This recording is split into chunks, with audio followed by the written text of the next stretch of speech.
Dictation गति 80 शब्द प्रति मिनट स्टार्ट।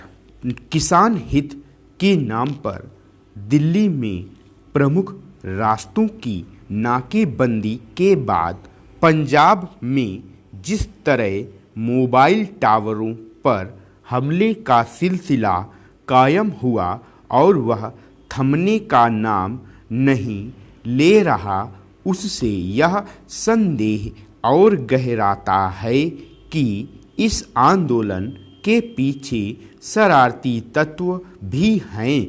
यह संभवतः पहला किसान आंदोलन है जिसके जरिए लोगों को जानबूझकर तंग करने के साथ ही राष्ट्रीय संपदा को नष्ट करने का काम किया जा रहा है।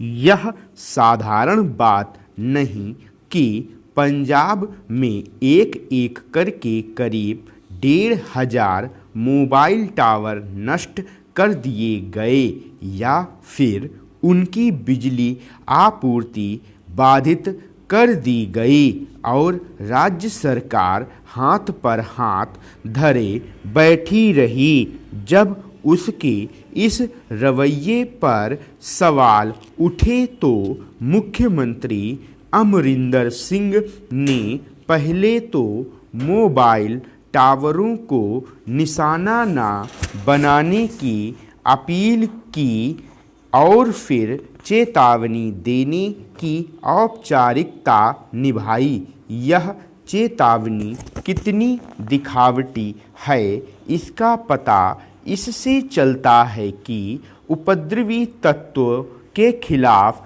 कोई ठोस कार्रवाई नहीं की जा रही है। पुलिस की निष्क्रियता की शिकायत खुद रिलायंस जियो ने की है।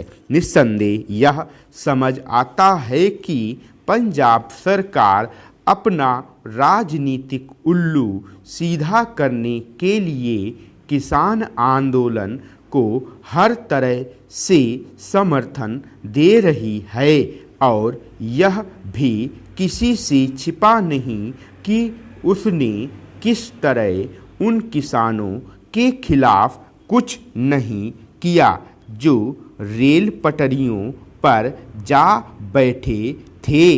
लेकिन इसका यह मतलब नहीं कि वह उपद्रवी तत्वों से मुंह फेर ले।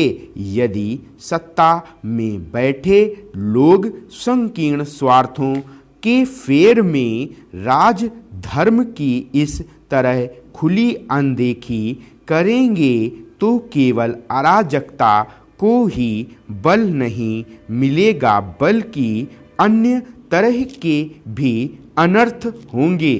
पंजाब में रिलायंस जियो के मोबाइल टावर उस शरारत भरे दुष्प्रचार के चलते निशाना बनाए जा रहे हैं जिसके तहत यह कहा जा रहा है कि नए कृषि कानूनों से असली फ़ायदा तो अंबानी और अडानी को होने वाला है।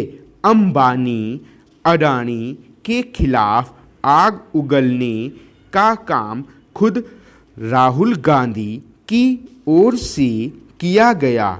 इसके बाद यह सुनियोजित दुष्प्रचार इस तथ्य के बाद भी शुरू हो गया कि ना तो अंबानी की कंपनियां किसानों से सीधे अनाज खरीदती हैं और ना ही अडानी की। यह भी एक दुष्प्रचार ही है कि नए कृषि कानून लागू होने के बाद न्यूनतम समर्थन मूल्य की व्यवस्था तो खत्म हो ही जाएगी, किसानों की ज़मीनें भी छिन जाएंगी। चूँकि इस दुष्प्रचार में वे भी शामिल हैं जो खुद को किसान नेता बताते हैं, इसलिए उनके इरादों पर संदेह होता है। क्या इससे बड़ी विडंबना और कोई हो सकती है कि किसान नेता ही किसानों को गुमराह करें स्टॉप। स्टूडेंट, अगर आप हिंदी स्टेनोग्राफी से केंद्र और राज्य सरकारों द्वारा निकाले जाने वाले स्टेनोग्राफर, एपीएस और विधानसभा रिपोर्टर, पार्लियामेंट्री रिपोर्टर के स्किल टेस्ट की कंप्लीट तैयारी करना चाहते हैं और साथ ही शॉर्ट हैंड की स्पीड बढ़ाने के लिए एडवांस आउटलाइन की सीरीज प्राप्त करना चाहते हैं, तो आप हमारे पेड ग्रुप से जुड़ने के लिए नीचे दिए गए टेलीग्राम नंबर पर संपर्क कर सकते हैं।